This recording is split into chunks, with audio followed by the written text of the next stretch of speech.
শেষ পর্যন্ত সব জল্পনা কল্পনা অবসান ঘটিয়ে মগবাজারের জামাত ইসলামের কেন্দ্রীয় কার্যালয়ে আনুষ্ঠানিকভাবে ঘোষণা করা হলো 11 দলীয় জোট।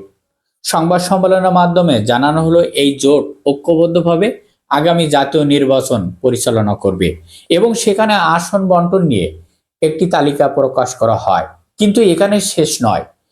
এই সংবাদ সম্মেলনে এমন এক দৃশ্য দেখা গেছে যেটা রাজনীতি মানুষের চোখ এড়াতে পারেনি এবং এক সাংবাদিক সংবাদ সম্মেলন শেষে গুরুত্বপূর্ণ একটি প্রশ্ন তোলেন। তিনি বললেন, আপনাদের ব্যানারে লেখা আছে 11 দলীয় জোট ঐক্যবদ্ধ, কিন্তু মঞ্চে আমরা দেখতে পাচ্ছি একটি চেয়ার খালি আছে। এখানে উপস্থিত রয়েছে 10 জন, তাহলে আরেকটি দল কোথায় আছে? এই প্রশ্নের মধ্যে লুকিয়ে ছিল পুরো রাজনৈতিক নাটকের মূল সূত্র।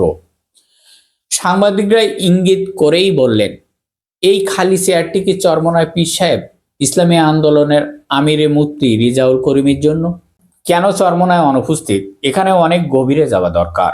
কারণ চরমনায় পীর সাহেব রিজাউল করিম একজন সাদাসিধী ব্যক্তি, ধর্মভীরু মানুষ, এটাও অস্বীকার করার কোনো সুযোগ নেই। কিন্তু রাজনীতি শুধু সরলতা দিয়ে চলে না, দরকার কৌশল এবং বাস্তবতা বোঝা। আর এখানে গুরুত্বপূর্ণ বিষয়ে উঠে আসেন নায়েবে আমির মুফতি ফয়জুল করিম সাহেব। তিনি রাজনীতি হিসাব বোঝেন, কোথায় সম্মান থাকবে, কোথায় অপমান হতে পারে, কতটি আসন পেলে দল টিকবে, এই বিষয়গুলো তিনি ভালোভাবে বোঝেন।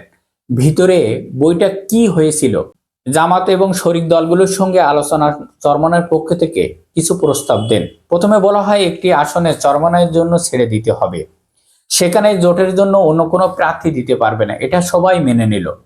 ঠিক এর পরে বলা হয় মোট আসনের 10% উন্মুক্ত রাখতে হবে, সেখানে সবাই প্রার্থী দিতে পারবে। আলোচনা পর্যালোচনার পর সিদ্ধান্ত আসে 10% নয় 5%, ওইখানে একটি মাঝামাঝি রেখে সমাধান হয় এবং পীর সাহেব সেটি মেনে নিয়ে বৈঠক শেষ করে চলে যান। যাবার পরে যা ঘটল, গণতান্ত্রিক আলোচনা, আমি বলবো আপনি বলবেন, শেষে একটি সমাধানে পৌঁছাবে। কিন্তু সমস্যা শুরু হয় পরের বৈঠক শেষে। সন্ধ্যায় নায়েবে আমির ফয়জুল করিম সাহেব পীর সাহেবকে প্রশ্ন করেন, আপনি এটা কিভাবে মেনে নিলেন? এতে তো আমাদের সম্মান রইল না। 100টি আসন না পেলে আমরা কিভাবে রাজনীতিতে ঘুরে দাঁড়াবো? এরপরে পরিস্থিতি ঘুরে যায় ভিন্ন দিকে। খবর আসে চরমনায়ের পক্ষে থেকে তারেক রহমানের সঙ্গে বিশেষ ফলালাপ করেন ফয়জুল করিম সাহেব। আমরা চাইলে বিএনপির পক্ষ থেকে 100টি আসন পেতে পারি। এটা ছিল মূলত জামাতের ওপর চাপ সৃষ্টি করার একটি কৌশল মাত্র। জামাত কি একা দিচ্ছে? একটি কথা এখানে পরিষ্কার করে বলা দরকার, এই জোট কোনোভাবেই জামাতের একা দায়ী করা নয়। কিন্তু এটা সত্য, জামাতের সাংগঠনিক শক্তি আছে, সারা দেশ জুড়ে কর্মী আছে, রাজনৈতিক অভিজ্ঞতা আছে তাদের। বর্তমান সময়ে সবচেয়ে শক্ত অবস্থানে রয়েছে জামাত ইসলাম। তাই 253টি আসনের হিসাব কে কত পেল, এই হিসাব নিয়ে দর কষাকষি চলবে। কিন্তু রাজনীতি শুধু সংখ্যা দিয়ে নয়, এটা জনসমর্থন আর গ্রহণযোগ্যতার প্রশ্ন। ধর্ম ও ওয়াজ এবং ভোট এটা এক জিনিস নয়।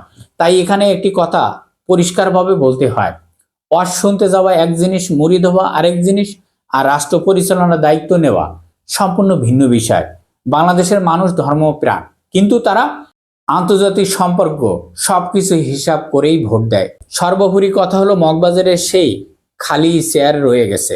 আশা করি চরমনায় পীর সাহেব এই বাস্তবতা বুঝবেন, জোটের ভিতরে সম্মানজনক অবস্থান নিশ্চিত করবেন এবং আবেগ দিয়ে নয়, রাজনৈতিক বুদ্ধিমত্তা দিয়ে সিদ্ধান্ত নেবেন। সবাই যদি এক বাক্সে ভোট দেবার রাজনীতিতে এগিয়ে যান, তাহলে আগামীতে একটি নতুন সোনার বাংলাদেশের দিকে এগিয়ে যাবে। সবাই ভালো থাকবেন। আল্লাহ হাফেজ।